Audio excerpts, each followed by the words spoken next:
Good evening, I am Amadin Ogbewe. Now, the conversation dominating the airwaves and everywhere in the country is the issue of the prospective ministerial list of President Bola Tinubu. Nigerians are wondering who are the persons that will be chosen, who are the persons that will be selected to steer the affairs of the country and bring to bear the renewed hope agenda of President Bola Tinubu. Amongst these questions is also the issue of inclusion, particularly women inclusion in this cabinet. The questions range from if women will be allowed into the cabinet. If they are allowed, will they be allowed to have a say and a significant impact in the development of the country? This and many more we'll be taking a look at with my guest tonight. She is Adaora Onyechere Sydney-Jack. She is the Executive Director, Gender Strategy Advancement International. She joins me now to do justice to the matter.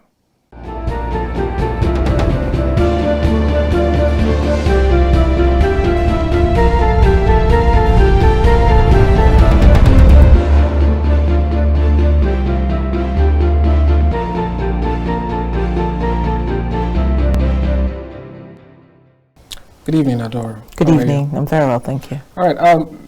Before we head into the specific topic of today, which is as the ministerial list, speculations continue to abound about what we could expect. Let's start with the baseline for women participation. In your opinion, how well do you think Nigeria is doing so far? Abysmally poor. Yes, we're not where we used to be, but we're not even close enough to where we want to be. In fact, there's a really the trajectory of our numbers have reduced drastically. In the 2015 elections, at least, we were expecting that, come 2019, we would have an increase in women who would emerge from the primaries, into elective positions. But as we speak, there are only 4% of Nigerian women in the parliament. And of course, there have been a dissolution of the MDAs and the boards and parastatals. We're expecting new nominees. But the backgrounding of Nigeria's gender mainstreaming and women's participation is a narrative that is very interesting. Because when you look at the roadmap or the tragedy of the missing numbers of women, you would think that as the years progress, as the decades unfold, as we go into more civilization, as digital world takes over, and there are avenues, to expand the space for women, women would be in that space the more. But what we've seen for Nigeria is that there is a decline, not even just in the elective position, but even in governance and policy making. Nigeria is a signatory to major treaties across the world, from the Beijing Conference, the Maputo Protocol, and recently they have a revised national gender policy as we speak. But none of those documents, are implemented or domesticated in the Nigerian space. In fact, what we see is that the only time we've ever seen an increase in the numbers for women in terms of ministerial appointments was under the Goodluck Jonathan administration, where he had 13 ministers out of the 36 that were in power, and that's over 35% affirmative action. And then we were not even talking quota. Now that we're speaking and talking quota, we have only six. We had only 6 or 7 female ministers in the Buhari administration out of 46 ministers. And so the numbers keep declining, not just in elective position, but in appointive position.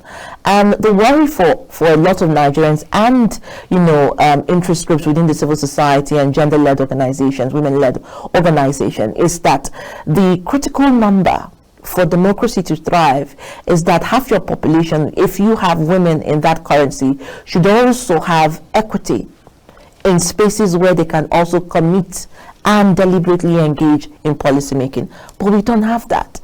So it is quite sad, and the ratings of Nigeria, 36 out of 145, in rankings globally for women's participation in parliament and in politics. And you talk about Nigeria almost in the last 4 rankings in the global ratings for women's participation in governance. So the question is, are we really the big brother of Africa?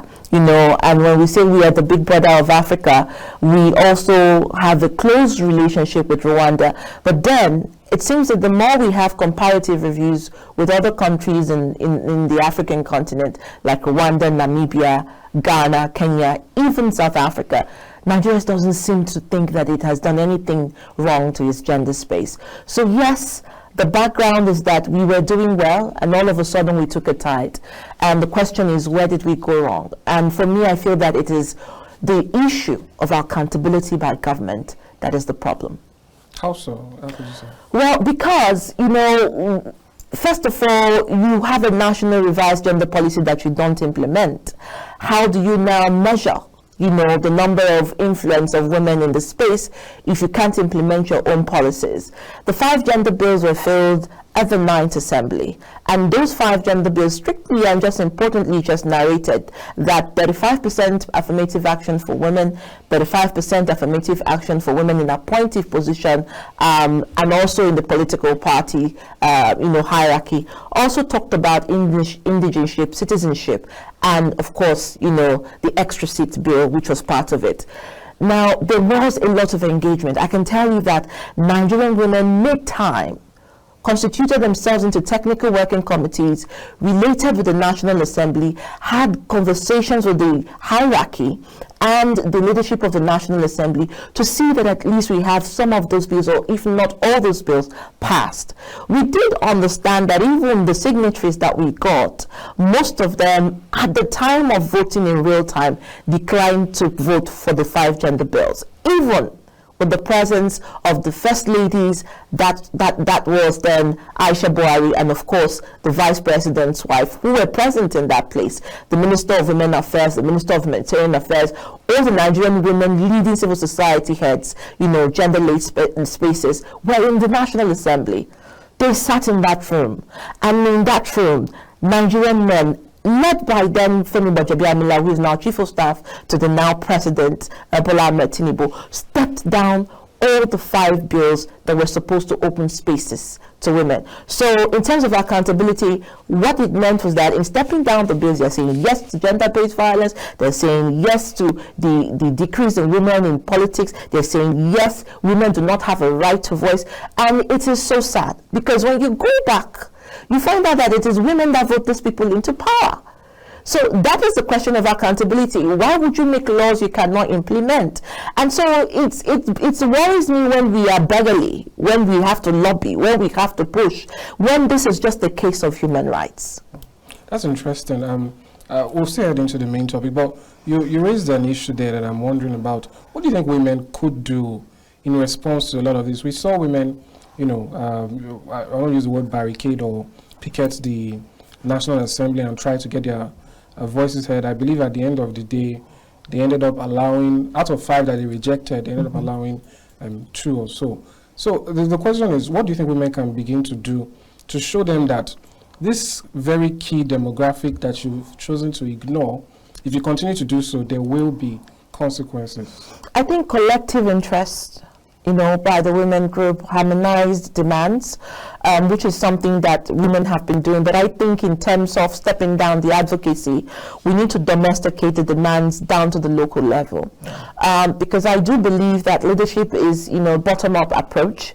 And the fact that most of the women at the rural level, at the communities, are the ones who vote. They are the ones who have the currency of the voter's card. So honestly, I feel that the women are doing what they should, but in terms of increasing, you know, the ability to have the voices heard, we need more numbers in pushing, you know, down the barriers, and the strongest barriers that we have are at the rural level. So we must start a bottom-up approach. Yes, I have often heard that, you know, the stakeholders are at the center, but then what is the messaging between the stakeholders and those at the community? What is the gap between what we want and what they need? So there should be an express literacy, one on politics for women at the local level, again, policy literacy about the policies that empower women. They should be able to interpret those policies into real-time basic language systems that work for them at the local level. All right, that's fair enough. Now, let's head into the matter proper. There have been lists flying up and down, possible nominees and appointees for the ministerial positions. I'd like to get your thoughts as to your level of confidence or what you think could happen in terms of President Tinubu's administration and the inclusion of women. We'll go into some of his campaign promises, but I just want to know, first of all, how do you see this turning out? Well, I'd like to, you know, stick to the narrative from a lot of people that the list that was flying around was fake and hadn't been authorized, by the presidency. So let's assume we don't even have a list. However, happenstance that list, in any way, assumes in its entirety the original, outlook of things, then it is quite poor. And I'm begging to, differ on the terms, the fact that the president himself understands that majority of his voters were women. The key mobilizers were women. The people that pushed the conversation or even on the local narrative were women. And, it would be a tragedy, of this great nation, that in a time when we are hoping that the administration has understood what the last government did in failing women abysmally, that they will still continue in the blunt refusal to admit that women's spaces are empty.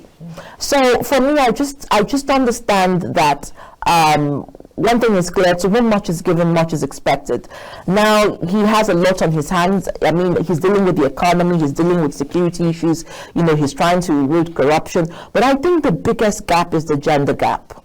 And I think that the president should be very careful in how he chooses his ministerial list. One, because the aftermath of non-inclusion will open up spaces of, one, debranding Nigeria. Secondly, a question of integrity and, of course, on his promissory notes at the ECOWAS, remembering that he's now the chairman of the ECOWAS. And when you talk about the Economic Community of West African States, they are big on looking at realizing the gender space and parity, at least by the year 2025. So if he is going to do that kind of summary in terms of looking at the listing of his first 36, let me use that word, let's not even look at Minister of State, I feel that women should have priority spaces as ministers and also as ministers of state. Because oftentimes what you find is that the men are usually the ministers, and even when it comes to ranking, what they refer to as the minority ministries are the ministries of state, ministers of state, and that's where you find women. But we're saying to the president that the outlook that we saw in the parliament with the 10th assembly, the emergence of the presiding officers and the principal officers, so to speak, at the parliament, in the Senate, we haven't seen yet a woman's, presence in this listing. I remember that in the House of Rep, a woman did come out to run for speaker, Right Honorable Miriam Onoha. And there was a lot of conversations around it. We thought that for once, even if she wasn't going to make speakership, she was going to emerge as a deputy speaker. Because in the minority of the National Assembly, women take the lead. There are less women. And so who would want to stick their neck out on deliberate engagement on gender issues? The women. We would want to revisit the 5 gender bills. The women. Now we have a principal officer, thankfully, even if it's just one, Honorable, Onanuga, who is now the deputy chief whip. But I just hope that she will not be the lone voice in the room, where every other male voice will cloud her. She has to substitute her voice for political, loyalty, and that's the problem. But in going forward, I have a modicum of courage that since the list is fake, that the president will sit back and reflect and review and then, consider to consult widely and look out for the best women for the job. Oh, that's fair enough. But let's talk about his promises before now. The election period, he made promises that he will hit the ground running, and I think that has been seen by all. But let's talk about his promises in terms of women involvement or conclusion. He did say in his Renewed Hope manifesto that he would ensure or work with the National Assembly to make bills or laws that will, lead to 35% participation of women. But one might wonder if that is his idea or his goal. Do you think he's going to start by appointing women, or it's a thing where he needs to go in with the status quo, and then they combine and then they make whatever bill he's referring to, and then that is when we start to see actual women participation? Do you think that promise might have, been weighted the way it was made? Well, I think that when people are, one, considering political offices, and they need the buy-ins of the general public, especially the currency that will stick their neck out the women. They will just about say anything. We have heard different promises from different presidential candidates. All the presidential candidates talked about gender mainstreaming. I mean, it was the only language that women would understand. But then post-elections, the narrative is not just to win an election, but also to win with, actual implementation of your promises. Now, I mean, I started the narrative with the National Assembly. He had already failed, in fulfilling the #1 promise, true women's participation and their voices at the Parliament. We expected Mr. President to actually speak, complete, deliberate intervention in that presiding officer's, rancor at the National Assembly. We understood that there was, a call between the party leadership and the presidency in terms of who not to be the leadership or who to be the leadership. And I thought that in all of this political divide, the only way we could have mediated better was to look at women who had great standing to be able to buffer in those arguments. And the president did not do that. And so I find it quite difficult to not cast aspersions on him in terms of the outcome of the runnings of the National Assembly, with the numbers of women who have emerged as principal officers so far, and then also as presiding officers. I can understand that there are rules of engagement for the House in terms of the Senate rules and all of that, ranking officers.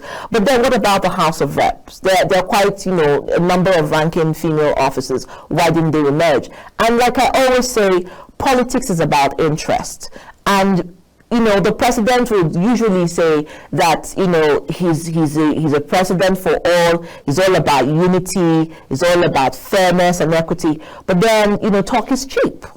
Talk is very cheap. So I have seen the roadmap from the Parliament, but I'm hoping there'll be a detour, to a different route in the ministerial nominees that would emerge. And I say this because the president doesn't have to wait till he forms his ninth guard, the boys' brigade, to be able to decide who the women will be let, or the kind of women that will be let into the room. I think that, those who are going to decide about women should be women. And even, putting your best teams together, women should be in that space. Women should be able to speak truth to power and let them understand the dynamics of having women in the rankings of policy making and, of course, decision taking. And if that happens, that means that when we get into the room with the women, they will then understand how to fill the spaces with round pegs in round holes, from across the gender space. And remember, when you talk about women, you're also looking at the vulnerable group. So you have women living with disabilities, okay? And within the women living with disabilities, you also have, women who are also unlearned and at the community level, who are looking for voices to, create a space for those that are voiced. So for me, I don't think it's about the ninth guard or waiting till when we get into the room to exhale as women. I think that the roadmap should begin with women in the room with the men. And so that the choices are, concrete, they are deliberate, and they are fair. Well said, well said. Now speaking about, bringing women into the fore and let them join in. You made a statement earlier about the lone principal officer, the deputy chief whip, and our voice probably getting crowded.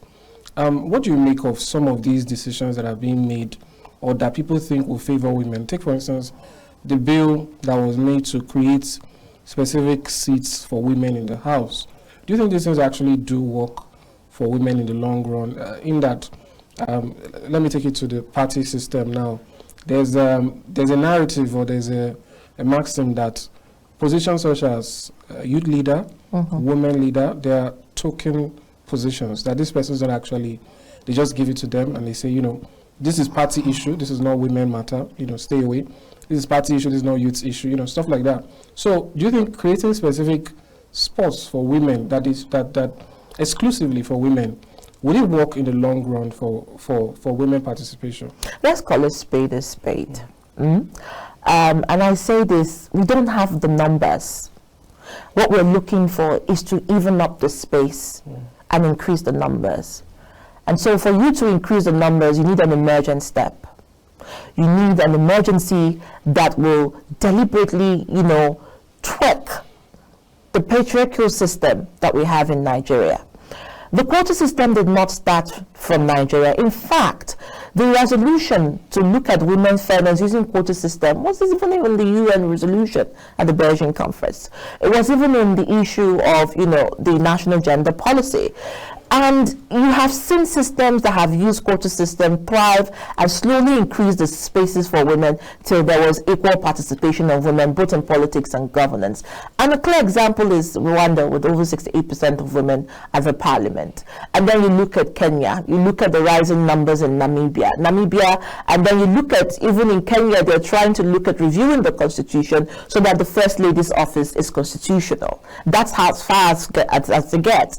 And you look at a neighboring country like Ghana, and the question we asked, the last time that, Kamala Harris came to Africa was that instead of coming to Nigeria to speak to the women, she went to Ghana because she said there were no women, to speak to in places of politics and governance. And what she did say in some of her summary, if I can summarize, is the fact that Africa needs to wake up, because sustainable development cannot work if you do not have the burden bearers in this space.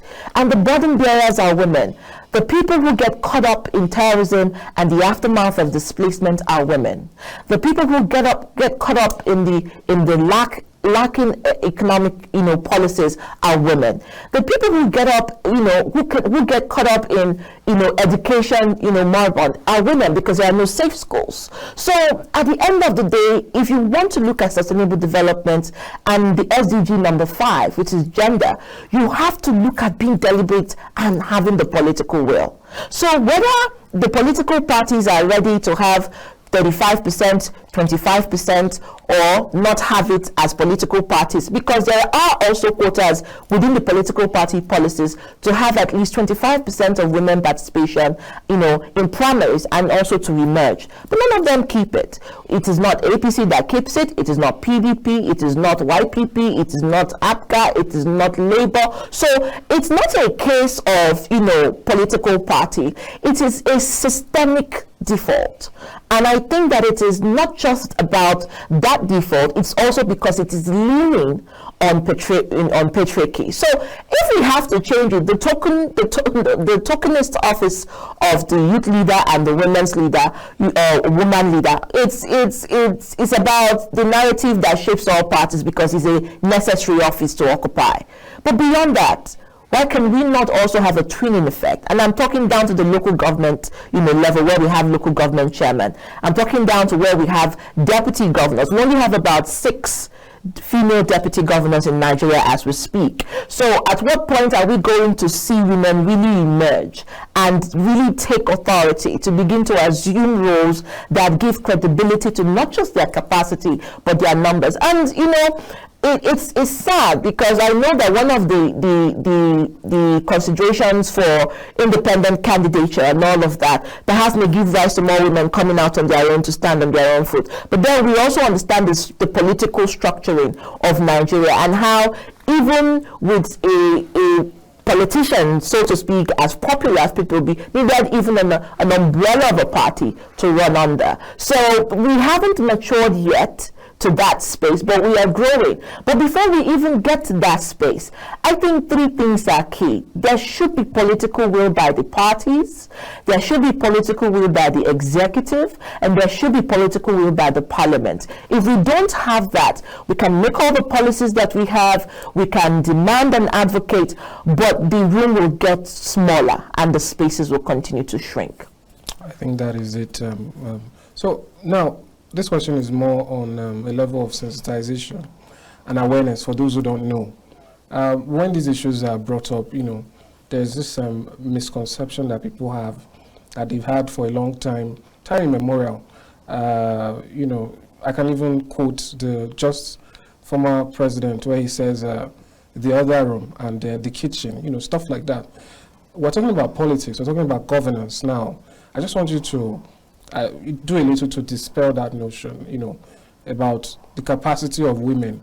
Because then some other people argue, if you say women are marginalized, so where are they going to get the capacity to fill the spaces. If they are not allowed perhaps the education to get the capacity to fill the spaces, how do they fill the spaces? So I'd just like you to do a little, just some words to dispel that notion. Well, for me, I laugh when I hear that a lot, because I feel that is a narrative that has also been engendered to stereotype women and put a darkening on the aspiration of women who would want to be in the spaces of power. And when that happened, I remember telling a group of people that I said, why are we so belittled by the word the other room? We can redefine the other room to mean the boardroom. We can refine the other room to mean the elections that will provide women the platform. Now, semantics is an interpretation of words. It's dependent on who receives it and relative to your own interpretation. But yes, in the larger context, it was demeaning, and it was meant to look like a slant on the Nigerian women. And I believe that that is because we have, like I keep going back to the fact that we have so much masculinity in the system, which is not a bad thing. However, what is the possibility in saying, yes, we have masculinity in the system, but also femininity should thrive? And so you create an even space where equity, even before equality, is allowed to, shoulder up. And when we talk about equity simply means giving somebody the ability to be able to aspire because they can. So you have two people watching a football match over a wall. One is tall, one is short. And the tall one has the ability to look over the wall and watch the football match. But the short person is unable to look over the wall because, of course, he doesn't have the height. And the requirement for him to look over the wall is to perhaps use a ladder, or use a platform, or use a lever to, perhaps assist him in his height to look over the wall. That is equity. And that's all we are saying. No one is asking to be as equal in chromosomes or testosterone as the men. We're not looking at that. We're actually looking at the issue of capacity and ability. That's a cousin to your analogy there. What do you make of it when the tall person is saying that he still needs more to go higher? That, if this short person is now on my level, I need to get the same thing to go even further. And when you get more short people to climb on levers and ladders, so you have more short people looking over the wall, and then the one tall person just keeps getting taller. So you have one tall person against 10 short people who can look over the wall. The numbers is what we are looking for. Equity.